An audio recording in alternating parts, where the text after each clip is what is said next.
Thank you for joining us for this Local Decision 2016 Candidate Spotlight.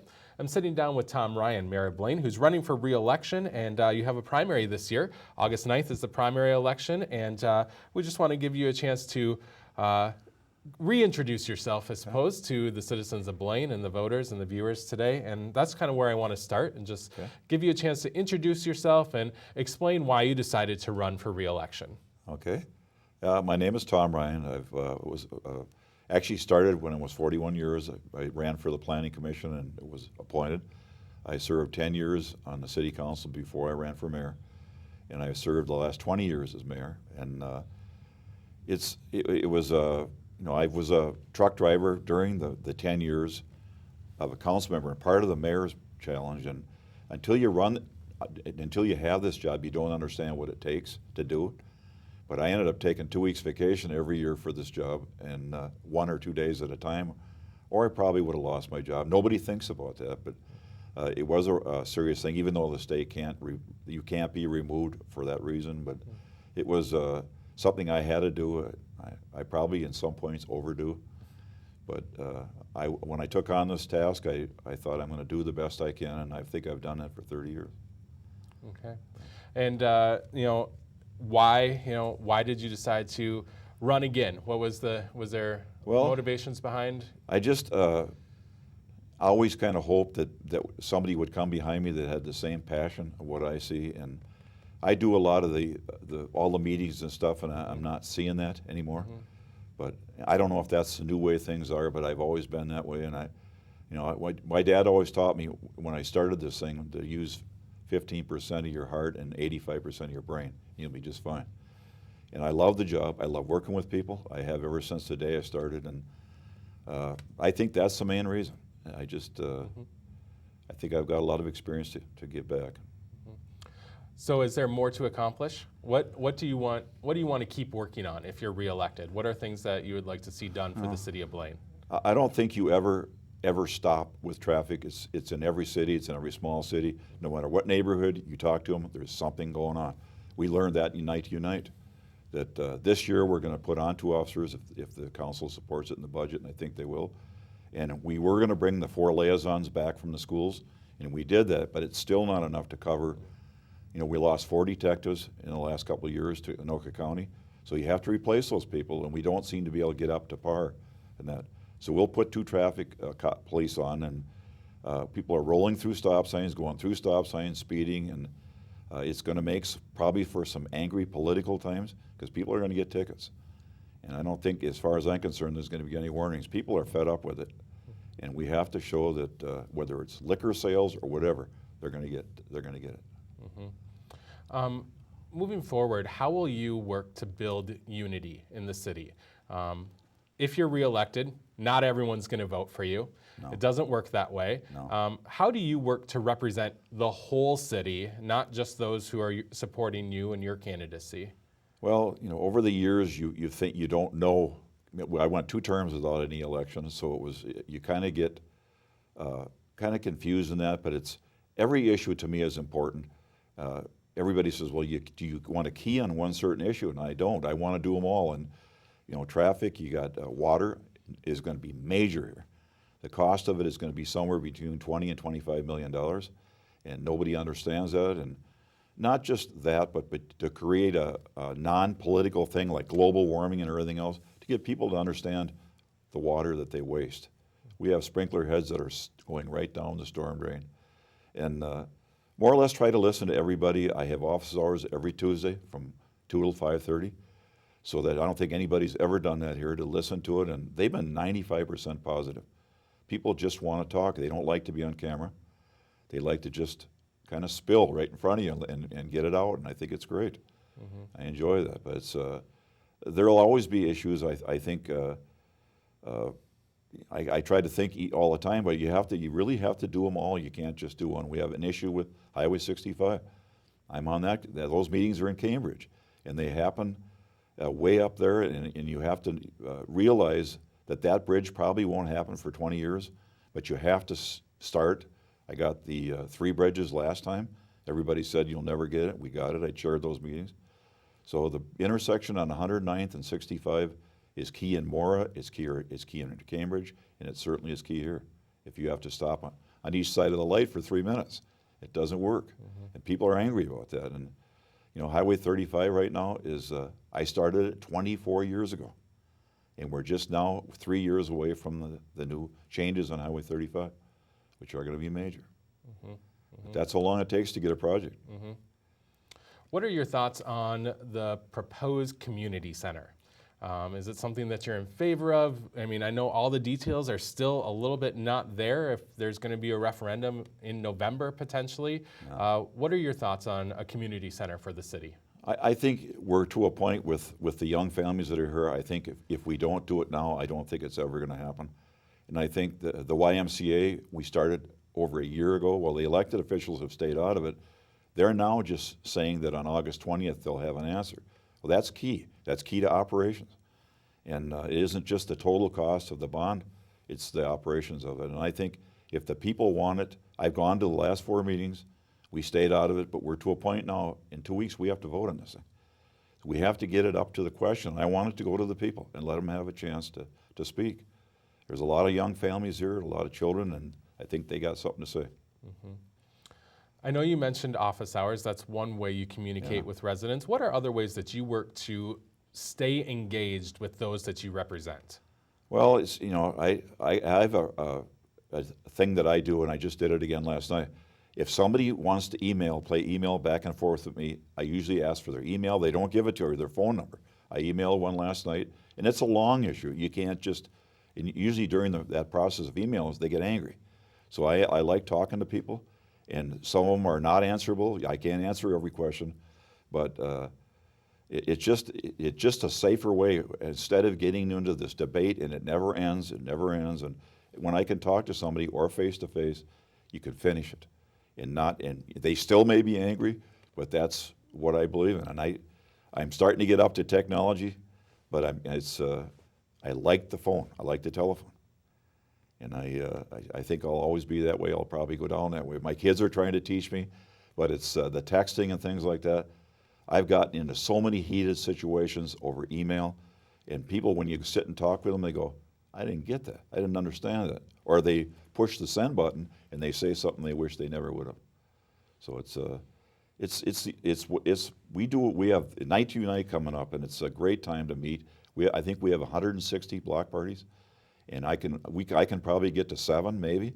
We have some during the day that I'm going to do too, but it's a great time for not just to have supper or whatever. It's a time to talk to people, and I think that's. I answer my phone calls. I go out. We had storms on Sunday. I went out to make sure they weren't flooding, and we were close, really close, and so that they see somebody there. I've been up all night some nights. We got a major sewer break. I go out on them, not necessarily to get in the way, but to show support to our people that are working in 20 below or 100 degrees, to show that we understand what they're doing and support them. But I think just talking, but I love the telephone, because you can get down to a really good conversation. Email, you say things, or you email things you don't mean. And I got quite a few situations like that. When you look at the growth of the city, everyone knows that Blaine grows and Blaine is growing. Do you feel good about the growth that has been done? Are there, as you look to future growth, are there certain areas that you think are important for the city to key on? I know you can't pick and choose the growth that comes your way, but are there areas where you'd like to see growth in the next We were at few about years? 35,000 when I started. We're at 63, so I didn't double it, but it's, I was kind of elected as a stop growth candidate here, and there was no way. Blaine was ready to explode, and I don't know. It just I think the commercial industrial part of it, we're trying to tweak the industrial part to make sure that they got strong. Change some of our laws if we have to, and the residential side. I read the article on Sunday in the Tribune, and it was comparison that Minneapolis, St. Paul are growing faster, but they're apartments. Woodbury's apartments. Blaine is single family. Even though we're building 2 apartments, one's a little more upper scale right now, we haven't grown with apartments.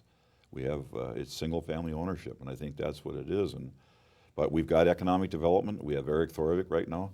He's doing really well. We got our golf tournament. We're going to pound and try to get good business. We want an upper scale grocery store, but along with it goes a liquor license. And that makes it really hard. They all want liquor, so if you give it to one, do you give it to Walmart, to Target, to the rest of the stores? So we got to be careful. We got good liquor stores here, and I don't want to destroy that. So. Well, I want to thank you for taking some time today, talking through a few of the issues that are in front of the city and just giving us some of your thoughts on them. So thank you for coming in today. I want to thank the cable channel for helping us out with the debates, and we got a ways to go yet. I'll be glad when the primary's over, and I just would like to ask people to please go out and vote. You know, we've only had, I don't know, a pretty small amount pre-voting, and they can do that right now. So, but it's primaries are a little bit scary. Well, we want to remind you that the primary is on August 9th and that it is important to get out and vote and voice your opinion at the polls. And we want to thank Mayor Tom Ryan for coming in and speaking with us this afternoon. And I want to thank all of you for watching. We'll see you next time.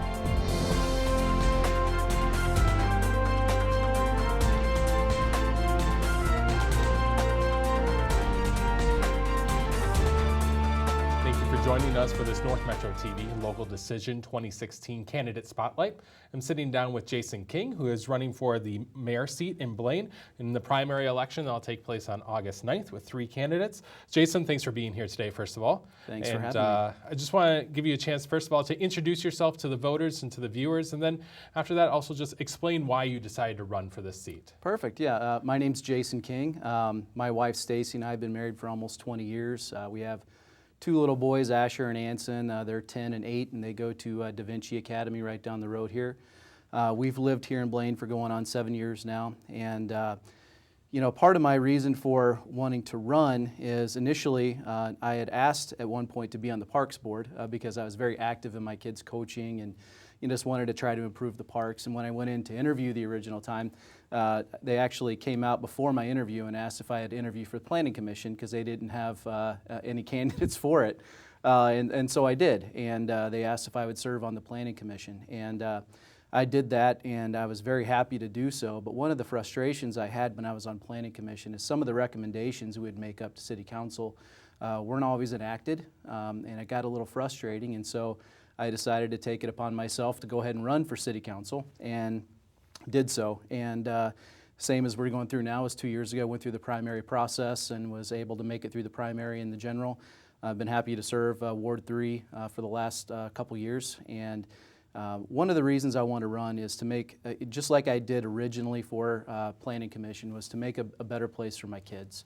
You know, I'm not a career politician. I have a full-time job. I've been in low voltage construction industry for nearly 20 years in various management functions, sales side, technical side. We do fire alarm, data centers, things like that.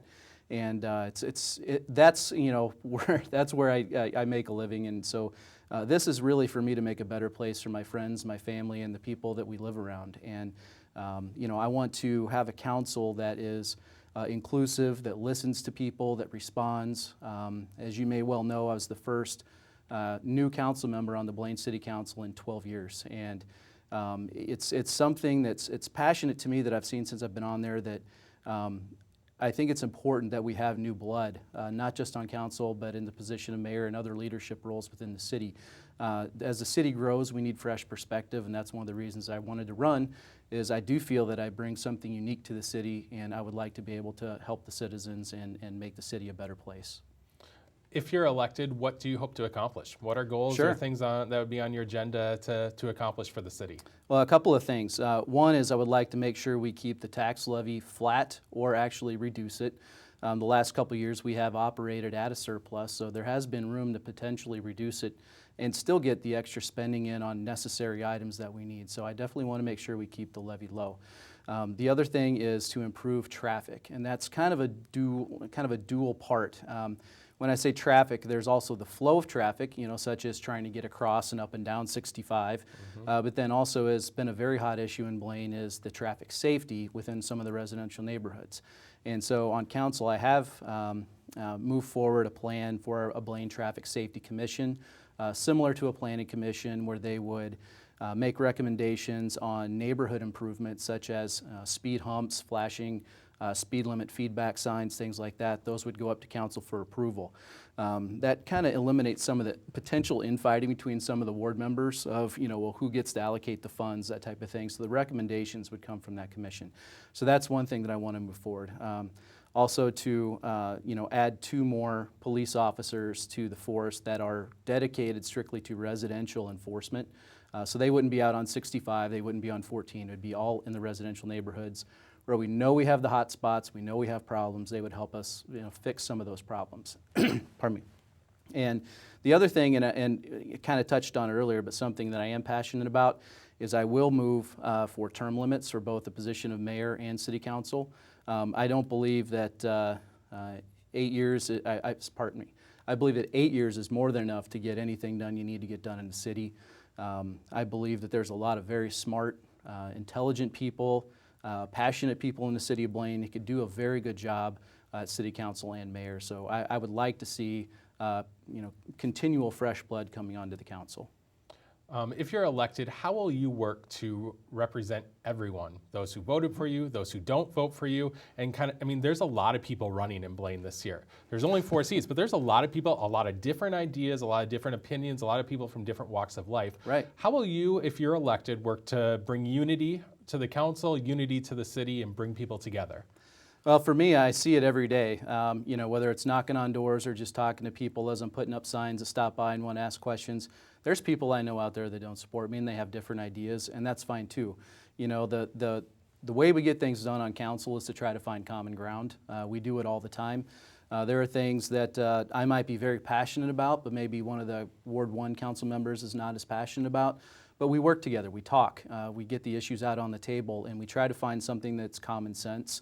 Because that's one thing that you will find that whether or not politically we might disagree with each other on things, everyone in the city understands common sense. And we can't get absolutely everything done that we would like to get done, but if we can move certain things forward, it just makes the city a better place. And that's what we try to do is, whether it's, traffic safety commission, something like that, or whether it's leash laws that were just enacted recently.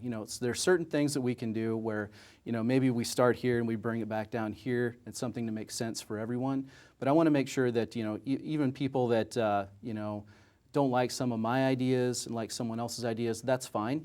I'm here to listen, and that's truly what I'm here for. Anyone that's worked with me already since I've been on council understands that. If you need me to come to your house to look at an issue, I will do that. If you need me to work with city staff to try to find a solution and set a meeting up, I'm willing to do that too. And that's what I'm willing to do, is take the time to listen. I respond to people, whether it's voicemail, email, Facebook. I like to respond to people and at least get answers, and you will get an honest answer from me. Blaine's looking at the potential of building a community center. The task force has been working on this. The council has stayed away from it as the task force has done their work for the most part, but it's coming to the point where it might be on the ballot this November. Do you think it's time for Blaine to have a community center, have those added amenities for the community? I'll back up just a little bit on that question. The community center as a whole, I like the fact that we've set up a task force. One of the things I do not like about how it's set up is what I've seen is everyone that's on the task force tends to be pro-community center. There's not a lot of dissenting opinion there. So I think that's where we've grown from potentially initial talks for maybe $8 to $11 million. I think that's how we've grown to potentially $30 million. I think it's a very large spend. I think we need to look at it very carefully, not just as a council, but residents, if it does come to the referendum, that when they vote, look at it very carefully as what parts of that are needs versus wants. There's parts of that, such as potentially moving the community center from Marianne Young up to there. And some of the seniors are opposed to that. They'd like to stay where they're at. They'd like to stay, away, have their own nice quiet spot, which I agree with, potentially just expand and modernize where they are.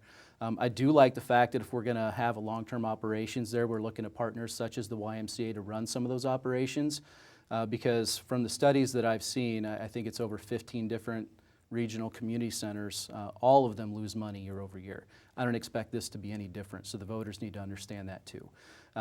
That said, I have been very well convinced that Blaine has a strong need for more multi-purpose courts, for basketball, volleyball, things like that. So that's something I think is a very strong part of what we need out there. Is that worth spending $30 million on? I'm not sure. I do know that part of that has offices, community rooms, things like that. I believe that part is definitely a waste, as right now you may well know we have the 3rd floor of the City Hall that is vacant right now. So we do have space that we don't need to put into a new potential community center. We don't have much time left, but I just want to touch a little bit on growth, and Blaine continues to grow. And I know you can't, as I've said with other candidates, can't pick and choose what growth comes your way completely, but if you could, what are some things you would like to see as Blaine continues to grow, whether it be commercial or different kinds of residential? Sure. So I think if you look at Blaine as it grows, one thing I need to make sure that we watch out for as a council and potential mayor position is that we're not neglecting the part of the city that are already here. We do have a lot of backfill that can occur. We have a lot of vacant properties, such as the Kmart that went out near Northtown. So we do have some potential development that could occur that's not necessarily new, but it could be new development in some of those areas that that need some resurfacing, such as there at University and 109th where the new Cub is coming in. I think some of that is very important too, that we don't neglect some of the older neighborhoods.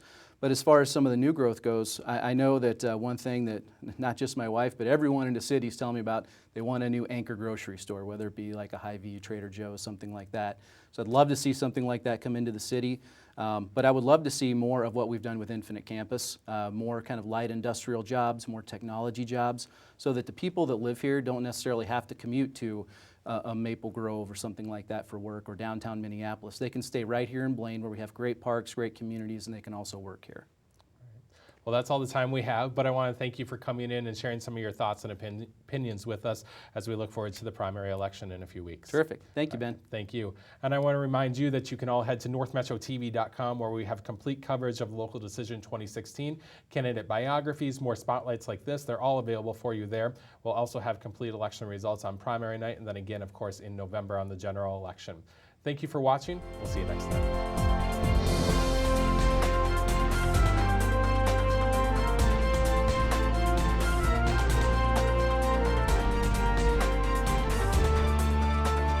Thank you for joining us for this Local Decision 2016 Candidate Spotlight. I'm Ben Hale, joined today by James Whitfield, who is running in the August 9th primary in the Blaine mayoral race. James, thanks for being here today. Hey, nice thanks, to meet you. Ben. Well, I'm just going to start with giving you a chance to introduce yourself to the voters, and then if you could explain to us why you decided to run for mayor of Blaine. Okay, my name is James Whitfield. I'm the founder and CEO of Ex-Offenders Resource Network, an organization that helps people. So I figured that since we're already in the helping business, why not try to run for mayor? Okay. You know? And if you were elected, what would you hope to accomplish? What are goals that you have in mind, things that you would like to do for the city? I would like to maybe bring some new businesses here to the city. We're partnered with some of the largest corporations in the world, as it is, and also maybe political reform, work on the environmental issues that people have brought to my attention, the economy, and find tax subsidies, you know, for the property owners, you know. So it's just a few of the things, you know, that I like to do. Public safety is also a big issue in my book. Okay. So. Let's expand on a few of those a little bit. When you talk about environment issues, what are things that you're looking at? Well, you know, with Blaine growing, you know, you don't want to get into this here suburban sprawl, you know, where they're just overtaken and the houses are built too close up on each other, and you're taken away from, you know, the little forest lands or, you know, the little wetlands. You know, so you want to keep that, some of that, but at the same time be able to develop the city up, you know, with affordable housing as well. And one of the environmental issues that was brought to me had to do with the parks and the public parks. And, you know, a lady encountered me at Target and, you know, found out I was running. And she told me that, for example, Pioneer Park, you know, so she says, well, it used to be wide enough for people to walk on. Now it's like a narrow path. So I got some friends together and we went up and we cleaned it up one day, you know. So it's just little things like that. And, you know, what are, if you were elected, you talked about a little bit about growth already. Blaine's been growing over the last, you know, more than a decade now. It's really, you know, the last 20 years, it's really seen such a big boom, and, you know, up over 60,000 residents. And when you look at Blaine, the growth isn't slowing down. No, it's not. continuing. Right. What are some of those businesses that you'd like to see come into the city, or other types of growth that you'd like to see as Blaine keeps making its way up towards 80,000+ residents in the future? Well, we're in talks with individuals at the Microsoft Corporation. As a matter of fact, I will be in Washington State early next month, and probably be talking with them then about potentially bringing a Microsoft training center into the Blaine area instead of just out there in the Bloomington area, because like we teach technology. So, and then there's also, you know, the Cargill, Thomson Reuters, you know, those are some of the other companies. We've partnered with international organizations as well, you know, so, and like Prolo Oil, based in Turkey, and its founder, who is also the new owner of Saab, you know, building a Saab plant here in the United States. And this would probably be a good location, you know, and not to say that I can persuade him, but we're on pretty good talking terms, you know, so. Okay. Another thing Blaine is looking at for its future development is the possibility of building a community center. There's been lots of discussion about this, and it might even be before the voters this November. Do you have thoughts on a community center for the city of Blaine, things you'd like to see in it? If you're for it, against it, what do it mean for the city? I'm all for it, you know, because not every individual in the Blaine area is into sports and the National Sports Center. You know, I can't play hockey anymore. I'm a one-legged man, so. But no, you know, you have something there where they can go in, they can learn technologies, you know, something for the seniors, to bring the youth and the seniors together and interact, you know, because after all, one day we are aging, you know, so. But the community center, to have something, you know, where they can learn, some place to go to get out of the house, you know. Mm-hmm. So I'm definitely all for that, Ben. Mm-hmm. If you look at this election in Blaine, there's 12 different people running for only four different spots on the city council. A lot of different ideas, a lot of different opinions. If you were to win, how would you work to build unity in the city? How would I work to build unity? Well, I'm a straight shooter, so I just sit people down and say, okay, look, you know, this is our city. You know, we're in charge of watching it grow. Well, not necessarily in charge, but we're like the gatekeepers of watching this growth. Let's find a common ground that we all can work upon without bickering. I mean, sit down and just have little brainstorming sessions. You know, I know some of the people that are running, and, you know, and they're pretty good people, you know, so. I know you mentioned a bunch of different issues and different goals you'd have or things you'd want to work on if you were elected. Is there a single most important issue for you? Is there something that you think is most important for the city of Blaine right now? Yes, public safety issues, you know, concerns, you know. Dealing with, as you know, residents have contacted me about the street along 117th before Jefferson coming off of University is quite narrow, and there's a lot of high-speed traffic going on through there. So I went out and I looked at the area, took pictures, and come to find out that one side, the other half from Jefferson toward Ulysses, is very wider than the other half. But the concern is, you know, the stop signs need speed bumps in the area. I've also been in touch with an individual that manufactures alcohol and speed detection systems to implement those throughout the city. You know, so that way we can curb drunk drivers out on the road, speeders. And this is from my working with the Towards Zero Death Coalition. I've been with them since 2008, and I previously received a proclamation from Governor Tim Pawlenty on my efforts to reduce this here drunk driving and traffic deaths. So, I mean, you know, it's like, you know, most people have young kids and they want their kids safe. Elderly, they have to cross the street. You know, people nowadays maybe send them back to learn driver ed all over again, that if you see someone step off the curve, you know, whether it's a crosswalk or not, slow down, let them cross. Mm-hmm. You don't need another fatality out here. Mm-hmm. One thing that's residents think is really important for their city council is communication and how they communicate to the people that they represent. As mayor, how would you communicate with the citizens?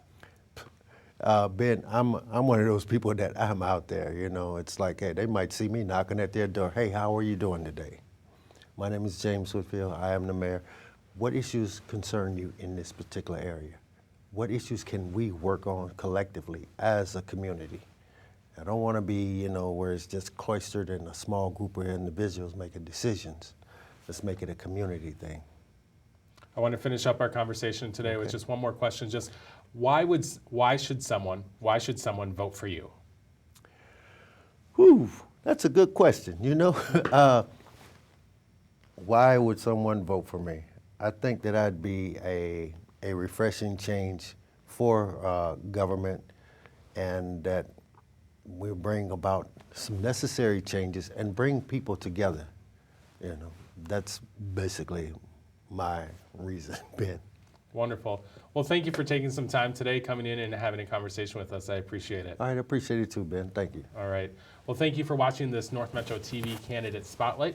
I want to remind you that you can head to northmetrotv.com for our full local decision coverage, where we have candidate biographies as well as more spotlights like this one. They're all there for you at northmetrotv.com. And remember, you can also see any of the election results, both on primary night and on the general election in November. We'll have all those on northmetrotv.com, as well as our social media channels as well. I've been your host, Ben Hale. Thank you for watching.